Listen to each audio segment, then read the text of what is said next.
Hi guys, how are things? Back in the woods here. In the last video we did the Dutchman, the Battle Horse Dutchman knife, and this is the second knife in the three knives that we're going to test before Christmas. Now, anyone that's familiar with knife design will recognise that it's very similar to the Mac Graham primitive bush tool, but it has a few of my little takes on it. Now, Andrew O'Mahony made this for me. He's a friend of mine down in Cork. It's 1095 steel. The stock is considerably thicker than the 3mm that's used in the Mac Graham knife, and it's 1095 carbon steel, which you know how I feel about carbon steel as in a survival knife. It's a convex grind on it. Now it's very, very sharp. You can see it just cutting hair or cutting skin there.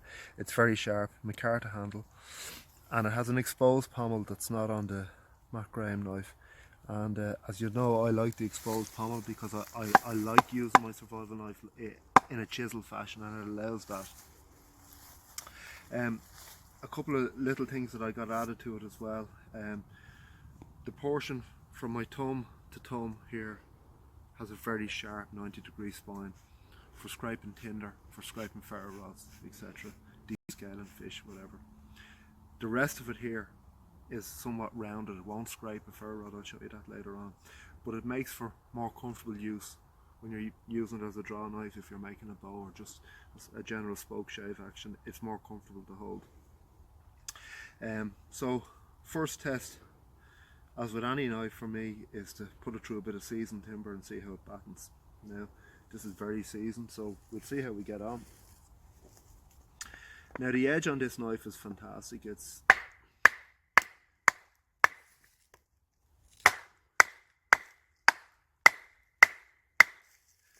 you can see, this stuff is fairly tough. Okay, working its way through there handy enough.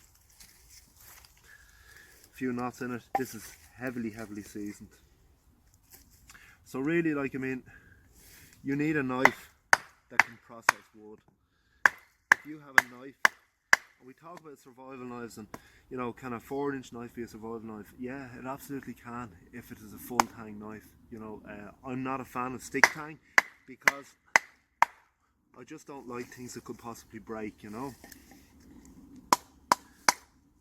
I like micarta as a handle material because it's tough. You can hammer on it a little bit as well. And what I like about it too, micarta seems to get more grippy when it becomes wet or bloody. So if you're out in the woods and it's lashing rain, you're trying to get a fire going, you're working frantically, you've less chance of the knife slipping out of your hand. Also, if you're preparing game, the one thing that always happens when you're preparing game is your hands get bloody, or if you're with fish, you're going to get wet. Okay.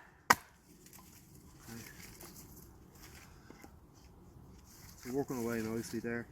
It is a pretty difficult bit of timber.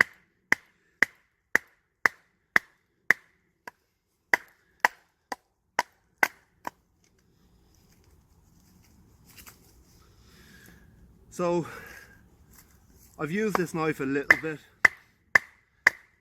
I can never give an honest opinion on a knife, you know, in a week using it or whatever, because it's just not enough hardship, and it takes a long time for a knife to become endeared to me, because it really has to prove its worth. That said, I'd imagine that this knife is going to prove itself very well. It did come very sharp.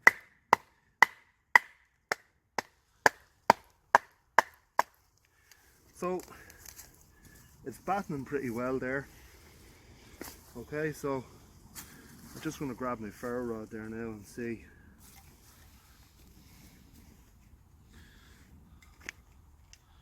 So guys, if you don't always carry a ferro rod on you, you really should. It's such a dependable source of ignition. You know, yeah, I have a lighter in my pocket all the time, but lighters can fail. This won't fail. And like I said, always keep it clipped to your pocket. You don't want to lose these things. So remember I was telling you about rounding off the edge up here for using it as a draw knife. It won't strike a ferro rod, but it's crazy sharp down here, and for scraping tinder that's plenty there. It actually has a slight burr overhanging, which is great for what we're doing. So I'll get a bit of cotton and see how it strikes. Another thing, we all use Vaseline saturated cotton balls for lighting fire, but a little tip for you, just in saving your ferro rod and the amount of strikes that you have to give it, cotton balls saturated in Vaseline don't necessarily go with the first strike, but if you carry a little bit like that taped onto your lighter, I have it underneath here, it's just pure cotton, okay, and that should go in the very first strike of a ferro rod, which is saving additional strikes. Probably make a liar of me now. So here we go, we'll see how it works out. There you go. So if you can imagine, that little bit of cotton there would be enough. You get a lot of ignition from dry cotton, but as you can see it doesn't last, but that would be enough put alongside a Vaseline saturated cotton ball. Now I actually don't use Vaseline, I saturate them in coconut oil because it has a lot of other uses.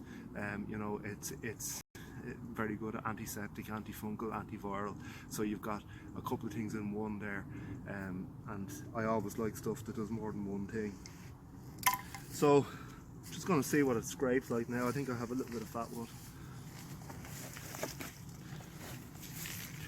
So we don't just want a sharpened spine for striking ferro rod. In the preparation of tinder, it's fantastic, you know. And you can see that's scraping fantastically well there.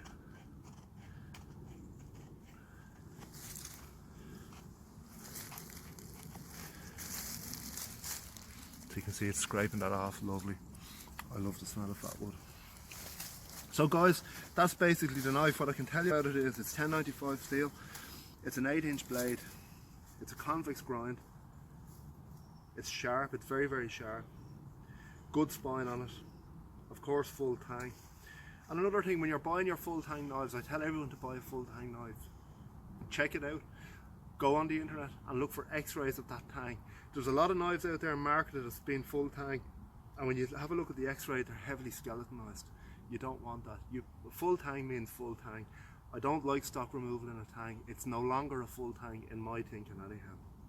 And I have in the past used actually two very famous knives that are marketed as full tang. I won't mention the names of them, but they're both survival knives, and I've broken both of them because of that skeletonized tang. Okay, so just be conscious of that, guys. So next week we're going to be testing the third knife in the series, that hasp knife, and it'll be ongoing. Then we'll come back to you after a couple of months and let you know what we think of each one. Right guys, thanks for dropping by and see you soon.